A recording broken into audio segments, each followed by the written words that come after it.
नमस्कार, मैं हूं डॉक्टर गौतम सिंह और आज हम लोग चर्चा करने वाले हैं उच्चारण स्थान। जो वर्ण हैं, हिंदी वर्णमाला के जो वर्ण हैं, उनके उच्चारण स्थान की हम चर्चा करने वाले हैं।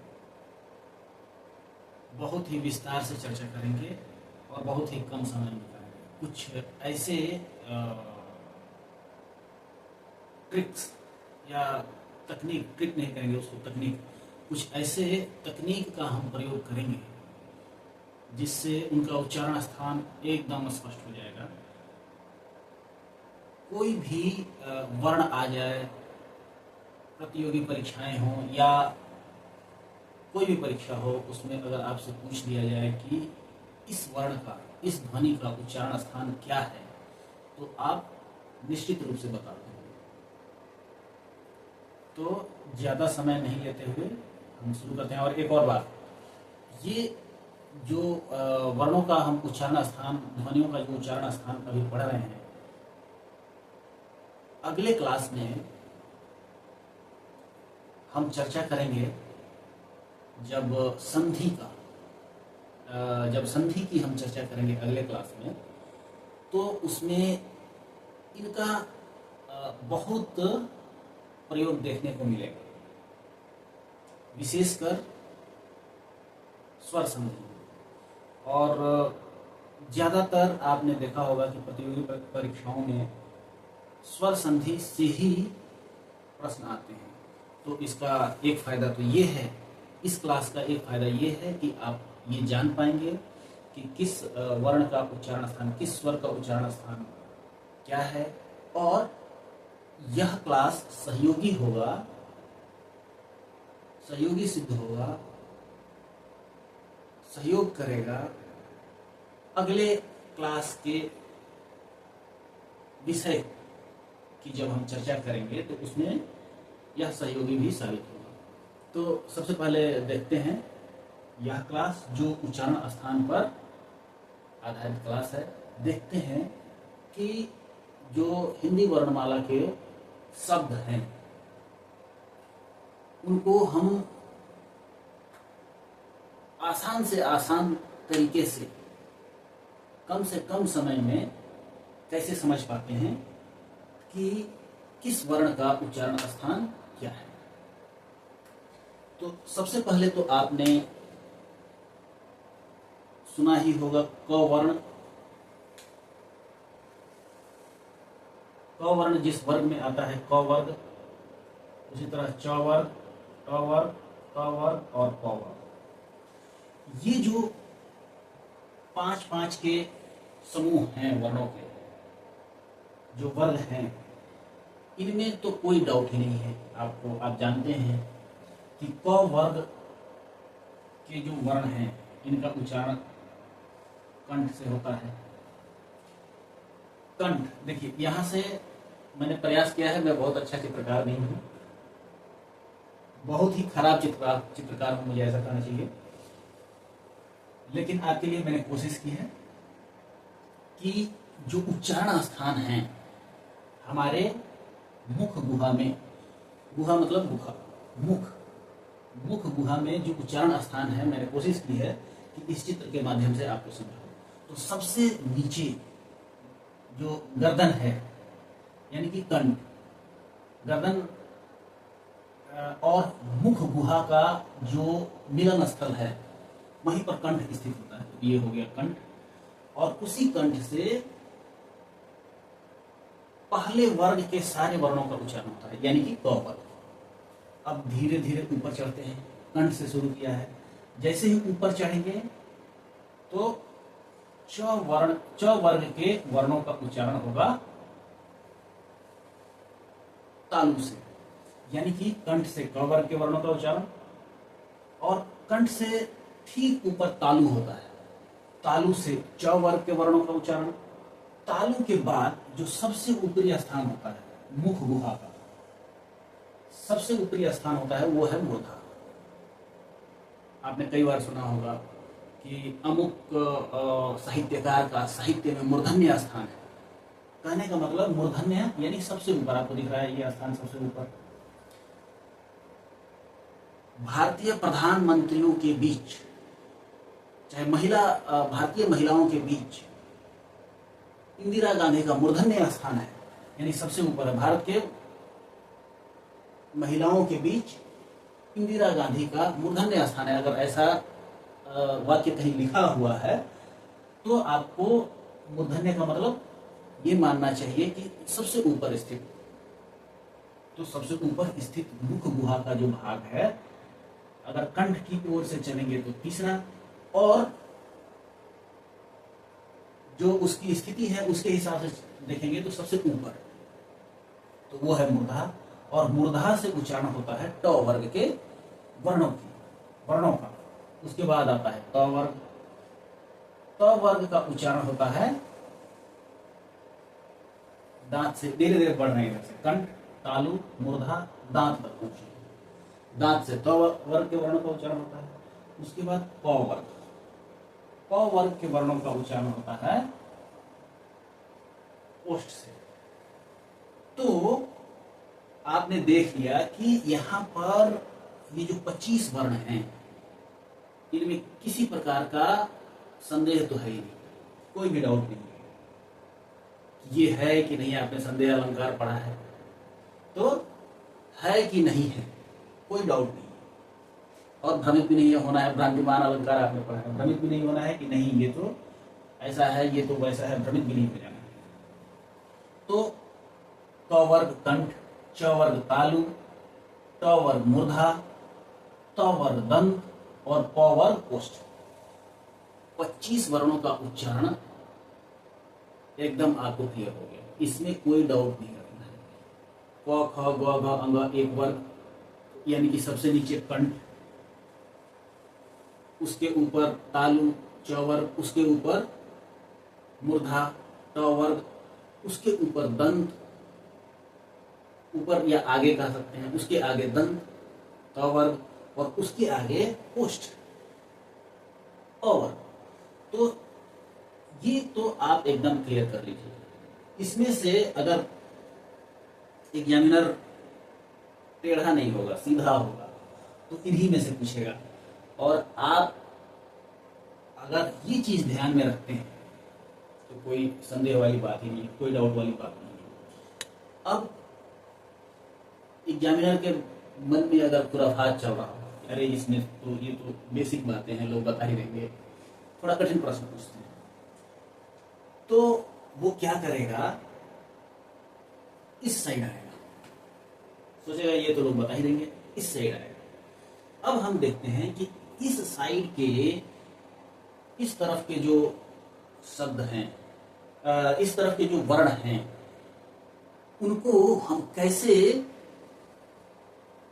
सरल तरीके से उनका उच्चारण स्थान जान पाए। तो देखते हैं, एकदम सरल तरीके से हम लोग जानने का प्रयास करेंगे।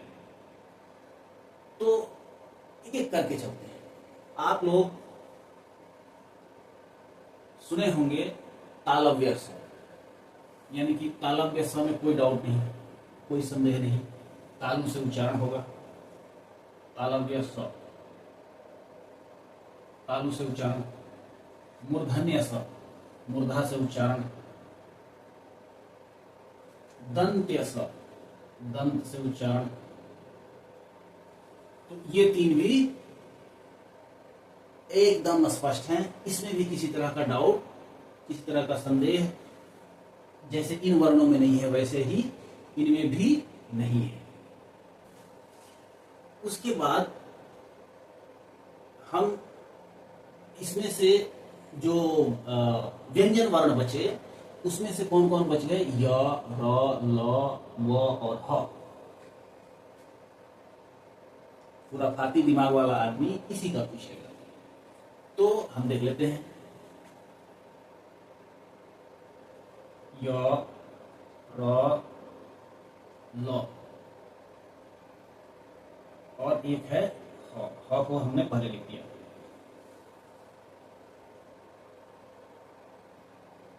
य, र, ल और व जो है, ये चार, ये कहलाते हैं अंतःस्थ। आप लोगों को कहीं कहीं देखने को मिलेगा कि इनमें जिह्वा जो है, ये जिह्वा जो है मुख गुहा में किसी भी उच्चारण स्थान को स्पर्श नहीं करती है, लेकिन फिर भी इनका उच्चारण स्थान है जो सबसे नजदीक जिह्वा जाती है, और य, र, ल और व का उच्चारण जिह्वा के प्रयास से या ओष्ठ के प्रयास से या उच्चारण जो यंत्र हैं हमारे शरीर में, हमारे मुख में, उनके सहयोग से जब इन वर्णों का उच्चारण होता है तो वो कौन कौन से उच्चारण अवयव हैं, उच्चारण तंत्र हैं, उच्चारण स्थान हैं, जिनके सहयोग से इन वर्णों का उच्चारण होता है, हम लोग देखेंगे। यह सबसे पहले ये जो य, र, ल और व हैं, ये बहुत ही महत्वपूर्ण, ये 5 वर्ण हैं। इनको हमें याद रखने की आवश्यकता है। बस इतना ही याद रखना है, ह, य, र और ल। व को तो बाद में देखेंगे। ह, य, र, ल, व को अभी हटाते हैं। फिर देखते हैं ह, य, र और ल जो हैं, अगर हम इन 4 वर्णों को ध्यान में रख लेते हैं, हायरल या कोई भी ऐसा एक सूत्र बना लेते हैं, जैसे एक हायरल, ह, य, र, ल है, तो ये निरर्थक शब्द ही, लेकिन हायरल अगर याद हम रख लेते हैं तो समझ लीजिए कि जो टेढ़ा प्रश्न भी आएगा उच्चारण स्थान से संबंधित, तो आप आसानी से उसको हल कर पाएंगे, क्योंकि यही जो ह, य, र, ल वर्ण हैं, इन्हीं में संदेह की स्थिति उत्पन्न होती है।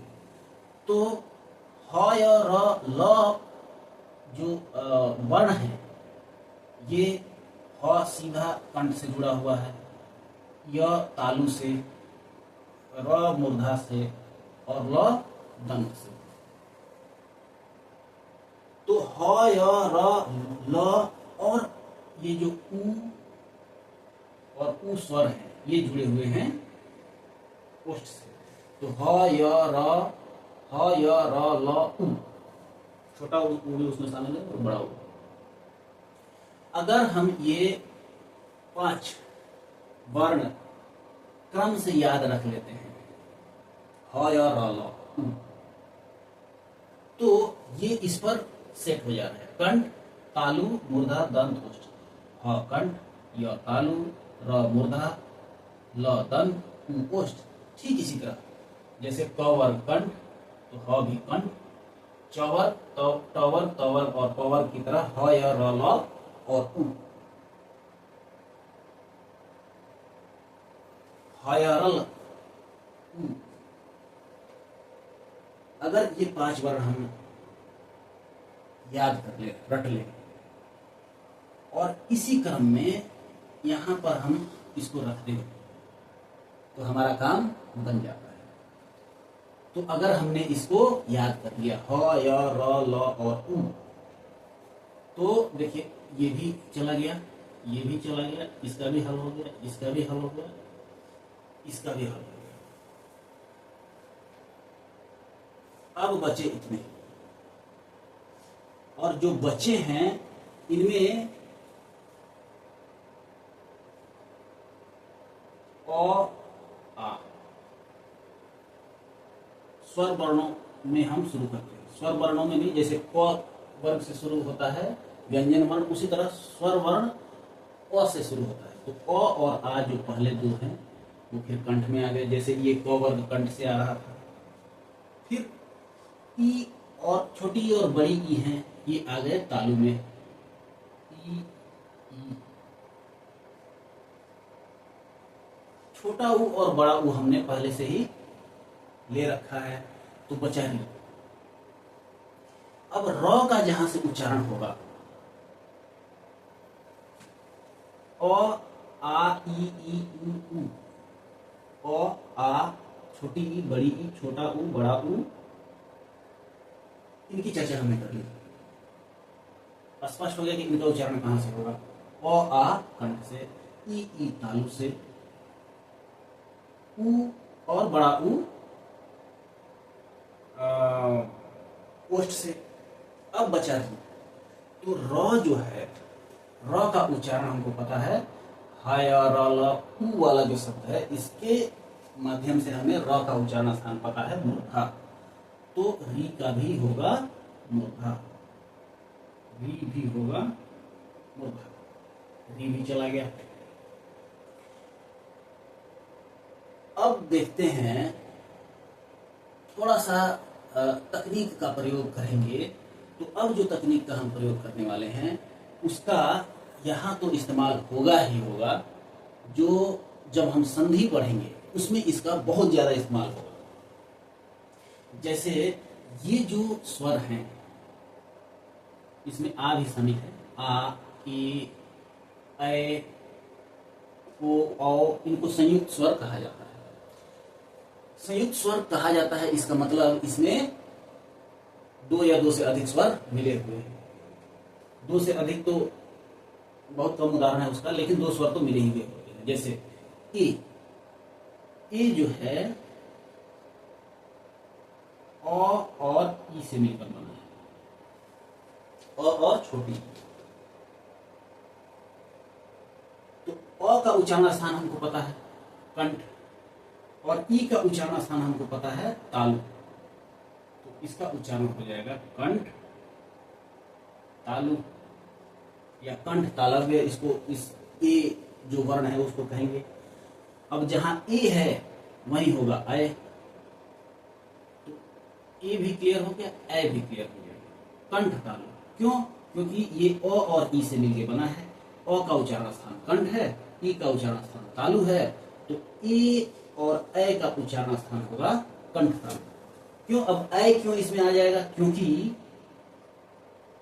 ऐ जो है ये मिलके बनता है अ और ए से।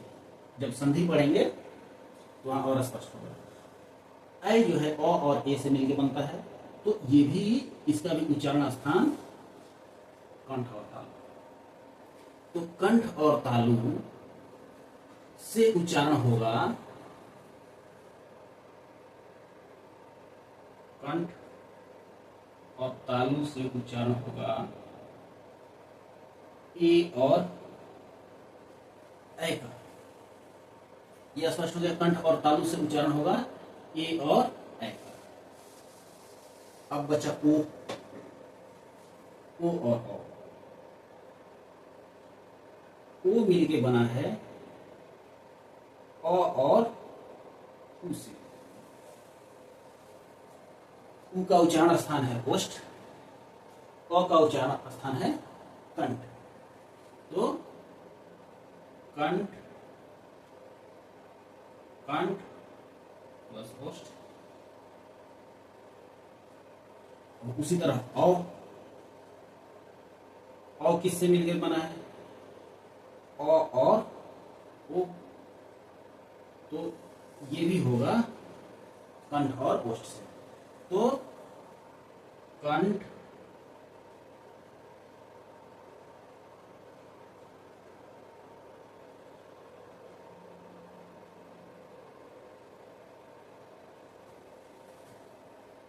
कंठ प्लस ओष्ठ, कंठ और ओष्ठ से, या कंठोष्ठीय ध्वनि है ओ और औ।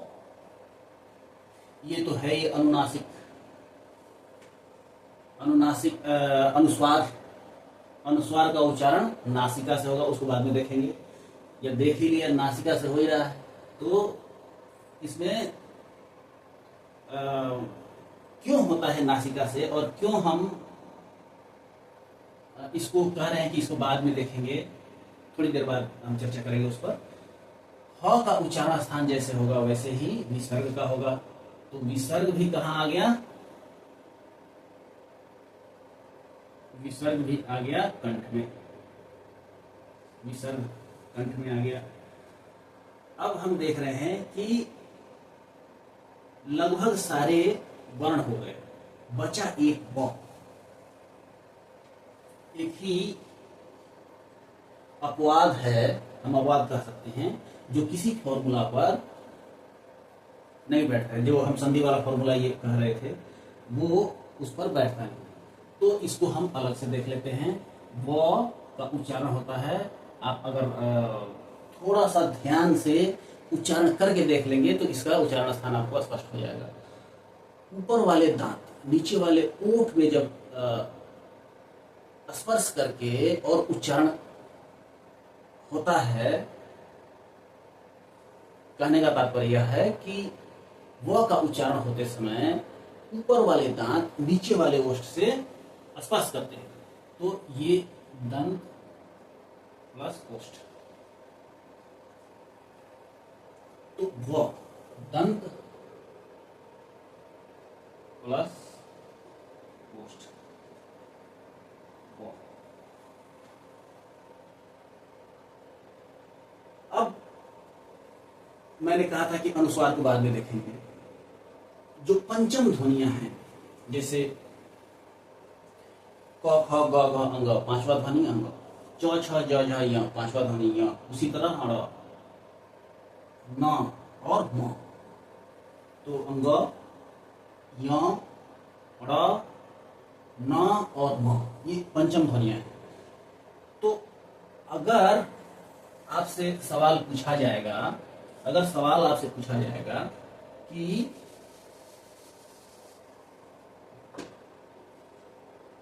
इसका उच्चारण स्थान क्या है, तो आपको कहना है क वर्ग के साथ है ये, तो उच्चारण स्थान इसका होगा कंठ। लेकिन अगर आपसे पूछा जाएगा गंगा, गंगा को संस्कृत में ऐसे लिखा जाएगा। अब अगर आपसे पूछा जाएगा कि इसमें जो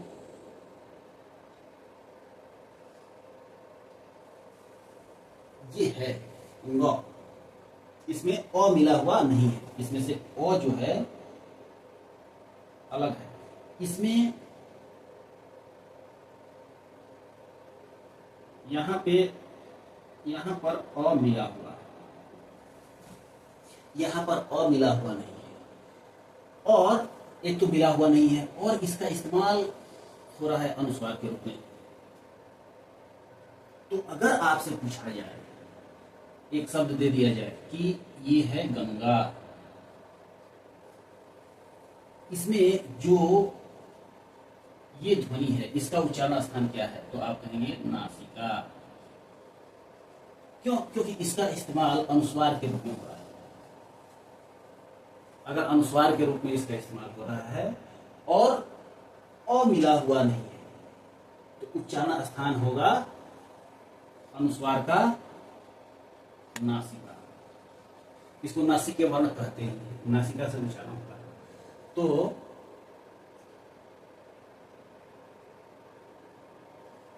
जो पंचम वर्ण हैं, अगर उनका इस्तेमाल अनुस्वार के रूप में हो तो नासिक के वर्ण,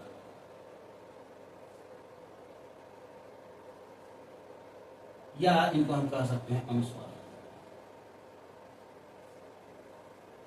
जब नासिक के वर्ण अनुस्वार के रूप में प्रयुक्त हो तो उनका उच्चारण स्थान माना जाएगा नासिका। तो हमने देखा कि कितना आसान है जो वर्ण है उनका उच्चारण स्थान। एक बार और हम लोग पुनरावलोकन करेंगे इसका, और बातें स्पष्ट हो जाएंगी।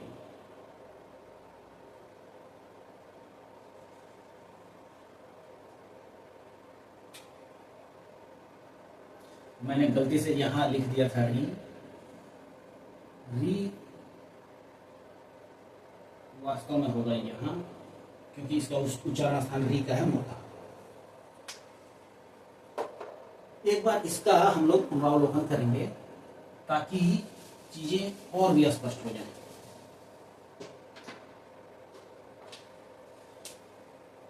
इसमें तो कोई डाउट नहीं है, ये बिना डाउट वाली चीज है। क वर्ग कंठ, च वर्ग तालु, ट वर्ग मूर्धा, त वर्ग दंत और प वर्ग ओष्ठ।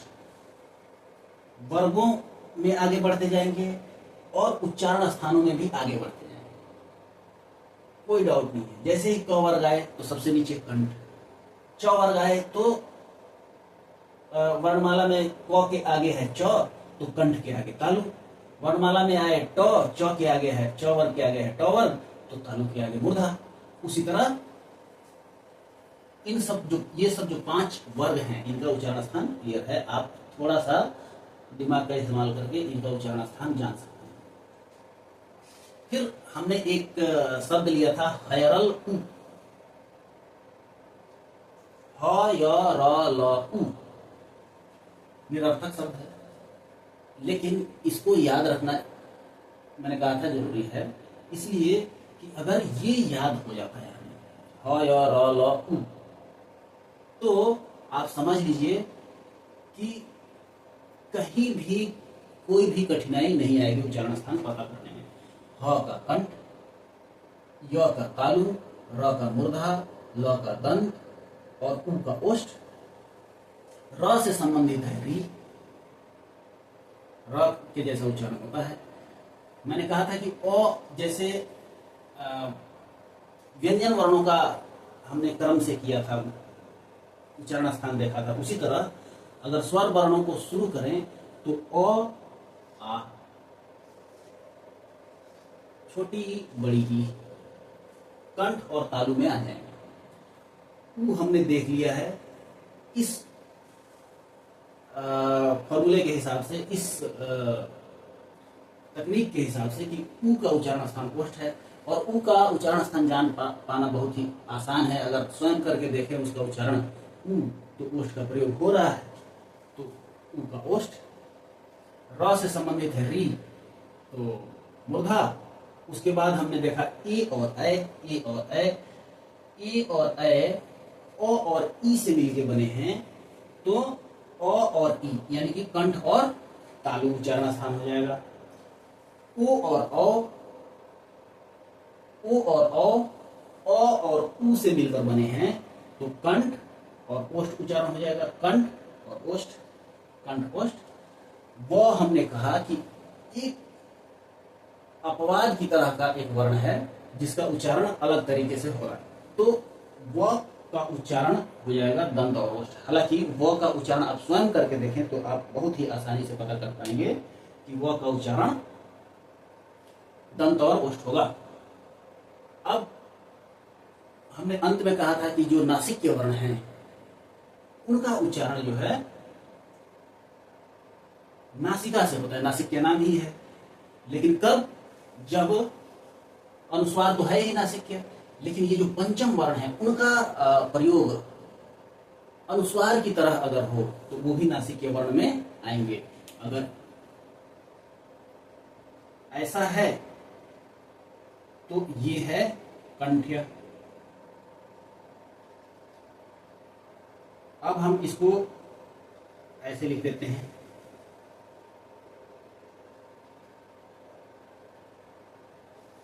ये हो जाएगा नासिक्य। कब, जब इसका इस्तेमाल होगा अनुस्वार की तरह, अनुस्वार की तरह प्रयोग होने पर।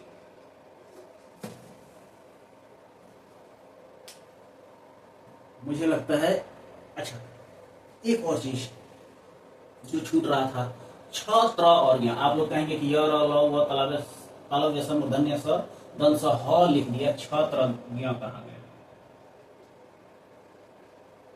बहुत ही आसान है क्योंकि ये फॉर्मूले पर है, तो फॉर्मूले पर अगर आ गया तो ये 5 वर्ण हम लोग याद कर लिए और फॉर्मूला याद कर लिए कि किससे मिलके कौन बन रहा है, तो हम लोगों को उच्चारण स्थान पता करने में दिक्कत नहीं होगी। अब देखते हैं, सबसे पहला देखते हैं छ,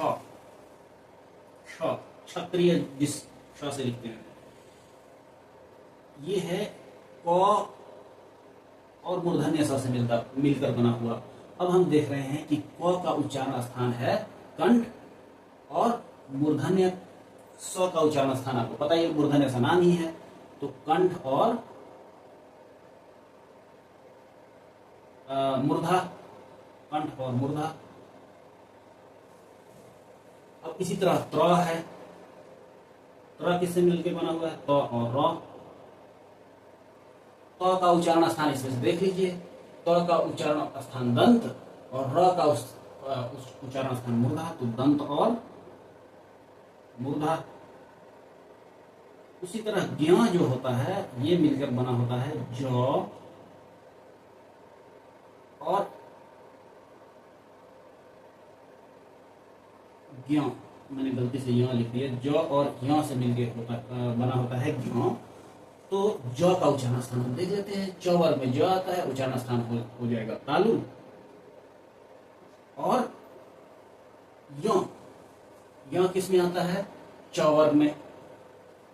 तो ज और य दोनों कहां आ रहे हैं?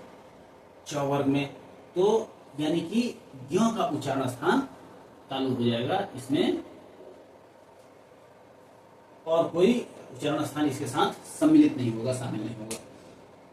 तो मुझे लगता है कि इतना काफी है उच्चारण स्थान के संबंध में जानने के लिए। अगर मैं फिर से कह रहा हूं कि ह, य, र, ल, उ, ये 4 वर्ण आप क्रम से याद रखते हैं तो ये भी मुश्किल नहीं है। ह कंठ, य तालु, र मूर्धा, ल दंत, उ ओष्ठ। अगर क्रम से याद रख लेते हैं ये 5 वर्ण, तो मुझे नहीं लगता है कि आपके किसी भी परीक्षा में उच्चारण स्थान से संबंधित प्रश्न आए और आप ना कर पाए। ज्यादा समय भी आपको नहीं लगेगा इसको याद करने के लिए, इसको समझने के लिए, क्योंकि हमने एक बार समझा और उसको रिपीट भी किया तो लगभग 15 से 20 मिनट समय लगा। तो इसको अगर आप ध्यान से देख लेते हैं इस क्लास को, तो मुझे नहीं लगता है कि उच्चारण स्थान से संबंधित कोई भी प्रश्न आपका छूट जाएगा। धन्यवाद।